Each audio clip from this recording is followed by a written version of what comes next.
បាទសួស្តីបងប្អូនទាំងអស់គ្នាដែលតែងតែតាមដានវីដេអូនៅក្នុង Channel Life of Learning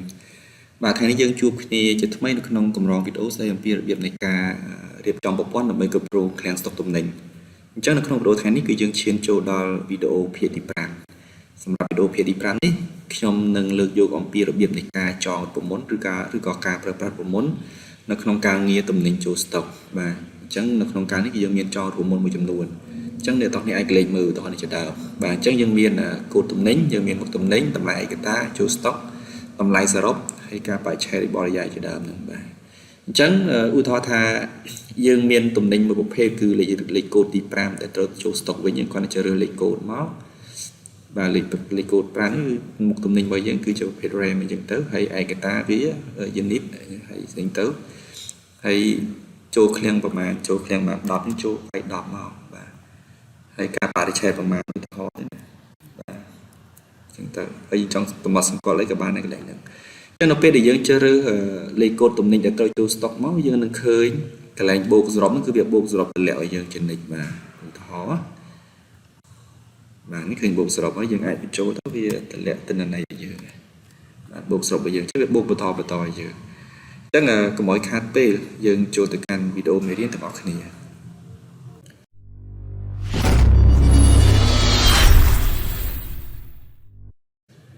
បាទតើឥឡូវយើងវិលចូលមកកាន់មេរៀនរបស់យើងអញ្ចឹងជាដំបូងយើងគ្រាន់តែបើកយកការងារចាស់របស់យើងមកបាទនេះអញ្ចឹងការងារចាស់របស់យើងគឺយើងចូលដល់កន្លែងការបង្កើត sheet មួយគឺ sheet កន្លែង stock ទំនិញបាទទំនិញចូល stock វិញបាទដែល sheet នេះគឺយើងបានពីការ copy កន្លែង sheet item កន្លែងហ្នឹងណាបាទអញ្ចឹងនៅក្នុង sheet នេះគឺយើងត្រូវប្រើប្រាស់ប្រព័ន្ធមួយចំនួនដែរបាទអញ្ចឹងឥឡូវខ្ញុំទំនិញតនេះខ្ញុំសូមលុបចេញសិនបាទលុបចេញវិញដែលឡែកសម្រាប់រូបកន្លែងលេខរៀងកន្លែងនេះគឺយើងមិនបាច់លុបទេកន្លែងហ្នឹងដោយសារតែរូបមន្តរបស់វាគឺវាបានមកពីកន្លែង item ដែលយើង copy sheet វាមកវាជាប់រូបមន្តស្រេចហើយអញ្ចឹងកន្លែងយើងមិនបាច់លុបទេយើងចង់លុបក៏បានដែរកន្លែងប៉ុន្តែបើយើងលុបយើងត្រូវសេរូបមន្តឡើងវិញបាទឥឡូវយើងចាប់ផ្ដើមការងាររបស់យើងដោយឡែកត្រង់កន្លែងលេខរៀងហ្នឹងគឺរូបមន្តវាគឺមកដោយស្វ័យប្រវត្តិជាមួយនឹងការ copy កន្លែងនេះកន្លែង item អញ្ចឹងយើងមិនបាច់ធ្វើទេយើងចាប់ពីកូដទំនិញទៅបាទអញ្ចឹងនៅត្រង់កន្លែងកូដទំនិញនេះកន្លែងឃ្លាំងចូលស្តុកកន្លែងនេះគឺយើងត្រូវជ្រើសរើសអញ្ចឹងកន្លែងគឺយើងត្រូវបញ្ចូលវាយបញ្ចូលបាទវាយបញ្ចូល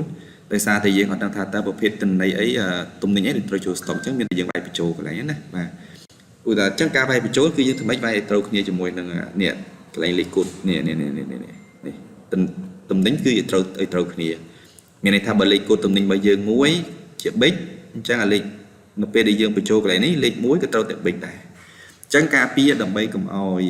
យើងពិបាកវាយបញ្ចូលយើងត្រូវបង្កើតជាប្រភេទ drop down list គឺបញ្ជីជ្រើសរើសបាទអញ្ចឹងដើម្បីបង្កើតជាបញ្ជីជ្រើសរើសដំបូងយើងគាត់តែ select លើតំបន់លេខកូដទំនិញរបស់យើង select ឲ្យដល់តារាងចុងក្រោយអញ្ចឹងទៅហើយបន្តមកទៀតយើងចូលទៅកាន់ menu data ហើយយកពាក្យថា data validation កន្លែងហ្នឹងហើយត្រង់កន្លែង allow នេះយើងជ្រើសយកពាក្យថា list ហើយកន្លែង source គឺកន្លែងសញ្ញាព្រួយ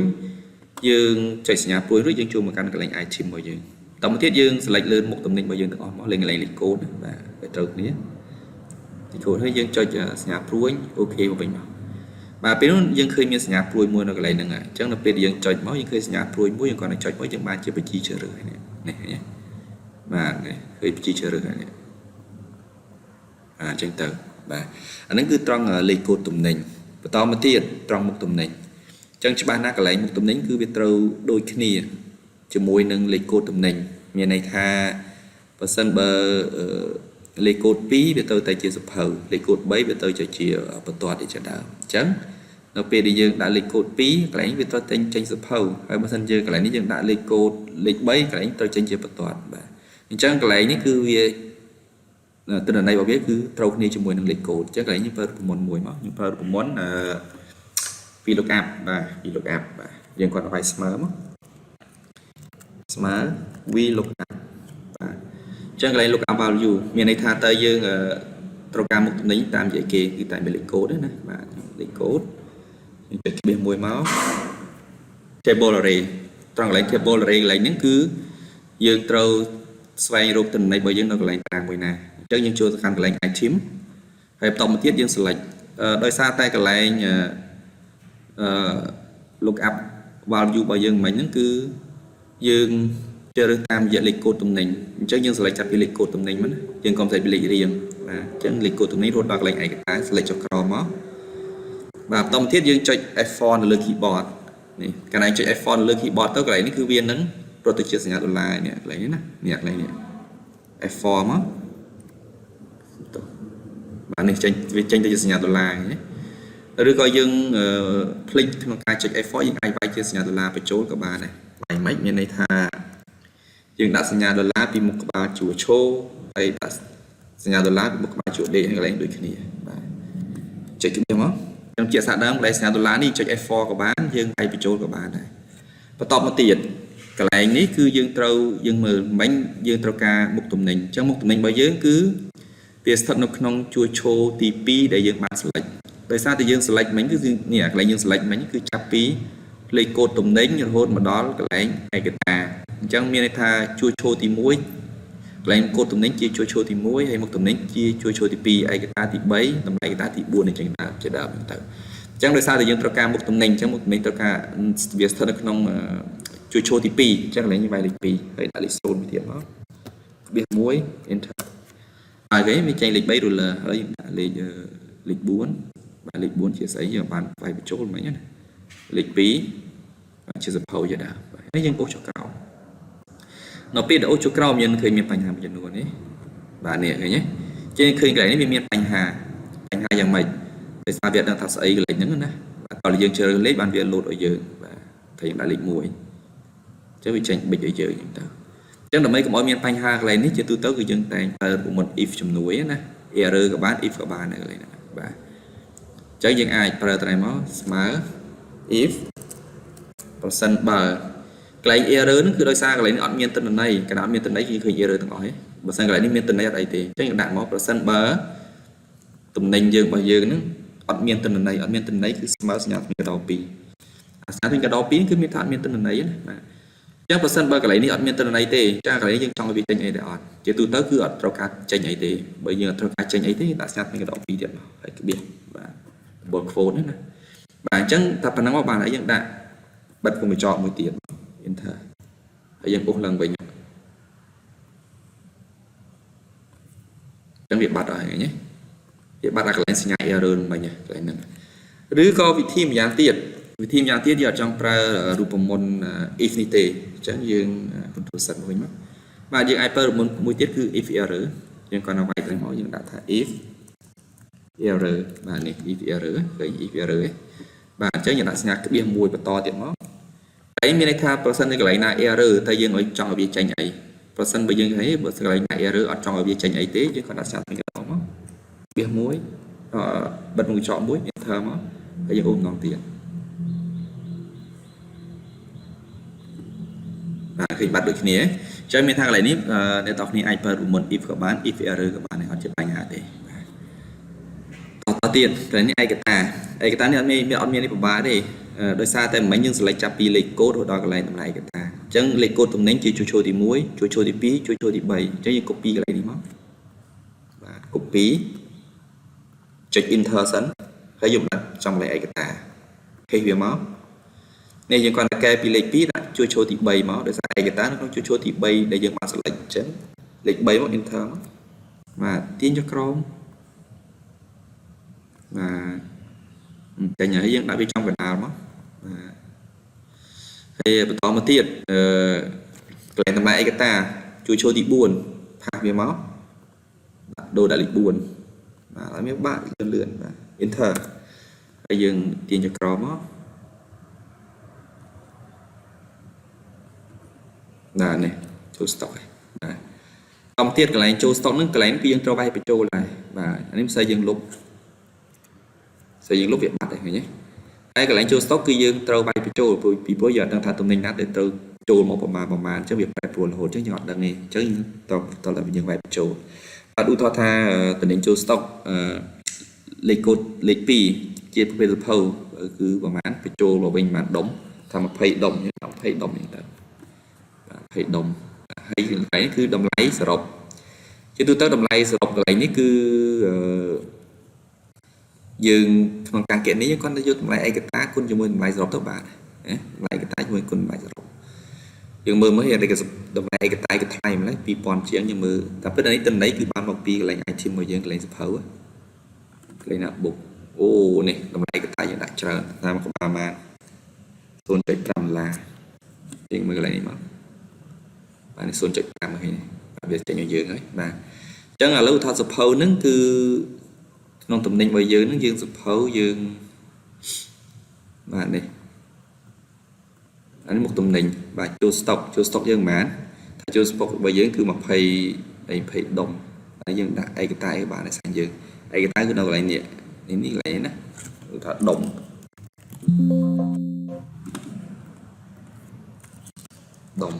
អញ្ចឹងយើងមើលកន្លែងនេះមកអញ្ចឹងវាចេញដុំឲ្យយើងហ្នឹងបាទអញ្ចឹងថា20ដុំអញ្ចឹងតម្លៃសរុបកន្លែងនេះតម្លៃសរុបរបស់កន្លែងនេះគឺយើងគាត់តែយកតម្លៃឯកតាគុណជាមួយតម្លៃសរុបមកបានអញ្ចឹងយើងគាត់ឲ្យស្មើមកស្មើយកតម្លៃឯកតាយើងគុណជាមួយបាទតម្លៃសរុបមកវាចេញអញ្ចឹងវាចេញ$10បើសិនបើកន្លែងនេះវាអត់មានទិន្នន័យឧទាហរណ៍កន្លែងនេះអត់មានទិន្នន័យកន្លែងនេះវាចេញ value វិញចេញ value ឲ្យយើងបាទចេញទៅធ្វើម៉េចកន្លែងហ្នឹងអញ្ចឹងកន្លែងនេះប្រើប្រមុនដដែលមកយើងអាចប្រើ if error ក៏បានដែរកន្លែងនេះណាប្រើ if error បាទអញ្ចឹងយើងឥឡូវខ្ញុំឧទាហរណ៍កន្លែងនេះសិនដាក់2មុខតំណែងចុះបាទកន្លែងនេះបាន10អញ្ចឹងពេលដែលយើងអូសមកអញ្ចឹងវាចេញ error អញ្ចឹងទៅខ្ញុំចេញ error អញ្ចឹងដើម្បីដោះស្រាយវាគឺយើងត្រូវប្រើប្រព័ន្ធមួយប៉ុន្តែកន្លែងនេះយើងត្រូវគិតមើលចេះឥឡូវខ្ញុំលុបចេញសិនយើងឃើញថាជាទូទៅកន្លែងនេះតារាងមិញនេះគឺមានន័យថានៅពេលដែលយើងទិញបានមួយមុខវាសរុបមួយមុខបើយើងទិញបាន2មុខវាសរុបបាន2មុខបើយើងទិញ3មុខវាសរុបបាន3មុខអញ្ចឹងណាអញ្ចឹងមានថាកន្លែងវាបូកបន្តបណ្ដេញឲ្យយើងអញ្ចឹងកន្លែងនេះត្រូវប្រើប្រព័ន្ធ if បាទ if យ៉ាងប្រើ30ទេអញ្ចឹងកន្លែងនេះគឺយើងត្រូវចាប់ដើមបូកបន្តកន្លែងហ្នឹងបាទអញ្ចឹងយើងលុបអានេះចេញសិនបាទហើយយើងប្រើប្រព័ន្ធ if ចំណែកជួយឈរទី1ដោយសារវាជាទិន្នន័យដំបូងអញ្ចឹងយើងមិនប្រើ if ទេគឺយើងគុណយកតែម្ដងដែលកន្លែងនេះគឺយើងត្រូវប្រើ if ស្មើមក if បើសិនបើជាទូទៅកន្លែងបូកនេះគឺវាបូកនៅលេខរៀងចុងក្រោយគេណានេះចុងក្រោយគេនេះបាទអញ្ចឹងយើងគាត់ឲ្យវាយស្មើយើងចុចលើលេខរៀងទី2បើសិនបើលេខរៀងនេះ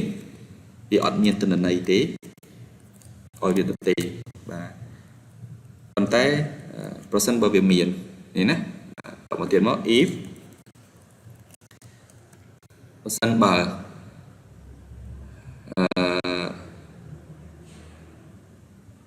នេះបាទទិន្នន័យនេះវាស្មើនឹង max នេះគឺជារូបមន្តស្វែងរកតម្លៃធំបំផុតដូចខ្ញុំបានបញ្ជាក់មិញអញ្ចឹងកន្លែងបូកសរុបនេះគឺវាបូកត្រង់លេខរៀងចុងក្រោយគេបាទត្រង់លេខរៀងទិន្នន័យមុខតំណែងដែលធំជាងគេកន្លែងលេខរៀងណាអញ្ចឹងយើង max មកយើង select លើវាទាំងអស់បាទ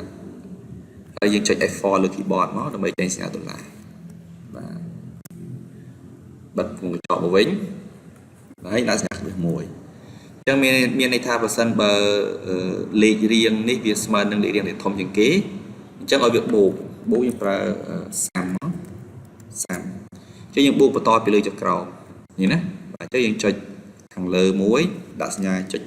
2ពេលនោះគឺវាចេញជាទម្រង់បែបនេះបាទអញ្ចឹងយើងបិទមួយចោលមកវិញមកនៅពេលដែលបិទហើយកន្លែងជួរទី1នេះអាស័យដ្ឋានទី1យើងដាក់សញ្ញា$ពីមុខក្បាលជួរឈរដាក់សញ្ញា$ពីមុខក្បាលជួរដេកហើយកន្លែងនេះគឺយើងដាក់សញ្ញា$ពីមុខក្បាលជួរឈរតែប៉ុណ្្នឹងមកបានហើយតិចទៀតខ្ញុំនឹងបញ្យល់លម្អិតថាតើហេតុអីយើងត្រូវប្រើមុនសាំបែបហ្នឹងវាមានន័យយ៉ាងម៉េចដែរតមកទៀតចាក់វា1បាទអញ្ចឹងការនោះគឺយើងយកគុណធម្មតាមកគឺយើងត្រូវយកអានេះគុណជាមួយនឹងនេះ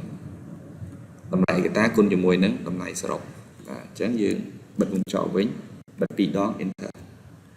អូខេអញ្ចឹងយើងទាញចុចក្រោម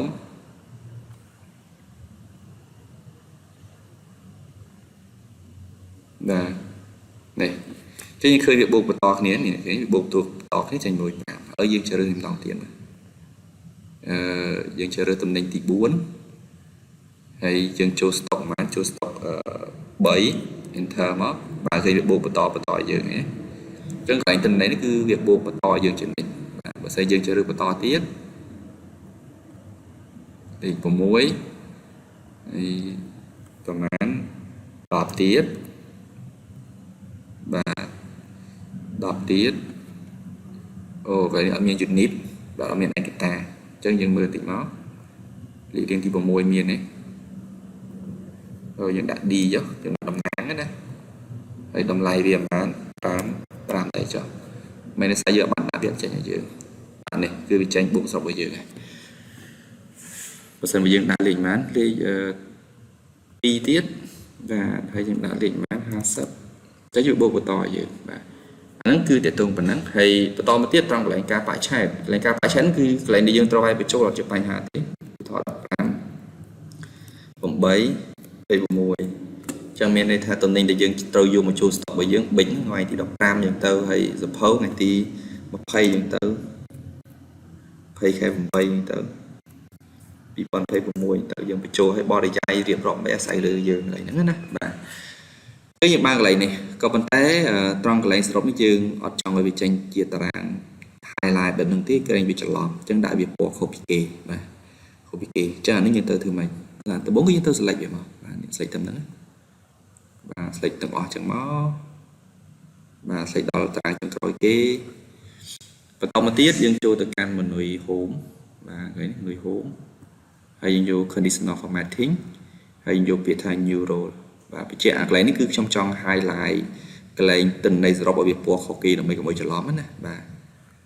តមកទៀតកន្លែងនេះយើងយកខាងក្រោមគេកន្លែង user formula ណាកន្លែងចុចលើវាមកហើយយើងចុចសញ្ញាក្បាលព្រួយមកយើងវាយបំពន់មួយមកដាក់ថាmake បើសិនជាយើងចុចនេះមកចុចនេះកន្លែងនេះគឺយើងដកសញ្ញាដុល្លារពីមុខក្បាលជួរដេកចេញស្មើ make នៃអានេះយើង select ទាំងអស់មកបាទស្មើ make នៃនេះបិទវងកញ្ចក់វិញប៉ុណ្ណឹងណារូបមុននេះតែប៉ុណ្ណឹងឯងបាទនេះដាក់សញ្ញាដុល្លារស្រេចហើយកន្លែង complete កន្លែងលេខរៀងគឺយើងដាក់សញ្ញាដុល្លារតែមុខក្បាលជួរឈរទេក្បាលជួរដេកយើងប្រើទេចំណែក make កន្លែងនេះគឺតម្លៃធំបំផុតគឺយើងដាក់ដុល្លារទាំងអស់ហើយយើងសញ្ញាក្បាលព្រួយវិញមកយើងយកទៅ format វាអញ្ចឹងឥឡូវយើងឆ្លាញ់ពណ៌អីគេយើងឆ្លាញ់ពណ៌រៀងលឿងបាទហើយយើងត្រូវការដាក់បន្ទាត់នៅផ្នែកខាងលើជ្រើសរើសបន្ទាត់មកខាងលើយើងអូខេមកអូខេទៀតបាទគឺវាចេញឲ្យយើងឃើញ highlight អញ្ចឹងកន្លែងទិន្នន័យសរុបគឺវា highlight យើងតមកទៀតយើងselect តទៀតមើលយើងដាក់លេខរៀងទី3ឃើញវាតម្លាក់ឲ្យយើងកន្លែងណាបាន80បូកស្រុបឲ្យយើងកន្លែងនេះបន្តទៀតមកលេខរៀងបានលេខរៀង2ទៀតបាទអញ្ចឹងវាចេញឲ្យយើងបន្តបាទអូនៅកន្លែងលេខរៀងទី8តែព្រឹកកន្លែងនេះគឺអត់មានលេខរៀងទី8ទេកន្លែងណាកន្លែងសរុបនេះគឺអត់មានលេខរៀងទី8ទេអញ្ចឹងយើងលុបបំបត្តិលេខ8នេះចោលមកបាទដើម្បីលុបបំបត្តិវាគឺយើងគ្រាន់តែ select លើវាមក select លើវាបាទ select លើវាមកអញ្ចឹងអានេះវាពណ៌លឿងហ្នឹងបាទអញ្ចឹងយើងចូលទៅកាន់កន្លែង home conditional formatting ហើយ conditional formatting ហើយយកពាក្យ new role use formula ដូចគ្នាចុចនេះបាទតទៅទៀតយើងចុចលើនេះដូចគ្នាអានេះយើងលុបសញ្ញាដុល្លារចេញបាទស្មើ make ដូចមិនបាច់មកហើយ select លើនេះទាំងអស់ select លើវាបិទវងកញ្ចក់វិញហើយយើងចូលទៅកាន់កន្លែងសញ្ញាព្រួយហើយទៅ format វាបន្តិចមកកន្លែងនេះយើងចូលកន្លែងពេលចូលកន្លែង font នេះក៏បានដែរហើយដាក់ពណ៌ដូចគ្នាពណ៌មិញយកហ្នឹងពណ៌ណាមិញយើងយកពណ៌ហ្នឹងនេះពណ៌ហ្នឹងហើយយើងអូខេមកអូខេបាទឃើញបាទអញ្ចឹងយើងបន្តទៀតមើលចេញអីអត់អូខេអញ្ចឹងចេញលេខ8ហើយអានេះយើងដាក់5តទៀតមកលេខ1ហើយមក7បាទគឺវាចេញបន្តយើងបាទ ហើយកន្លែងនេះគឺយើងចាប់ផ្ដើមសេបែបបញ្ចូលមកយើងចូលថ្ងៃណាគឺយើងអាចបែបបញ្ចូលបានអញ្ចឹងយើងឃើញថាដូចជាមិនមានជាបញ្ហាទេត្រង់កន្លែងហ្នឹងបាទអញ្ចឹងសម្រាប់វីដេអូទាក់ទងទៅនឹងការចងរួមមុននៅក្នុងទំនិញចូលស្តុកគឺមានតែប៉ុណ្ណឹងបើមានជាងមកនេះអាច comment នៅក្នុងអាចសាកសួរនៅក្នុង comment បានបាទសូមអរគុណសូមជម្រាបលា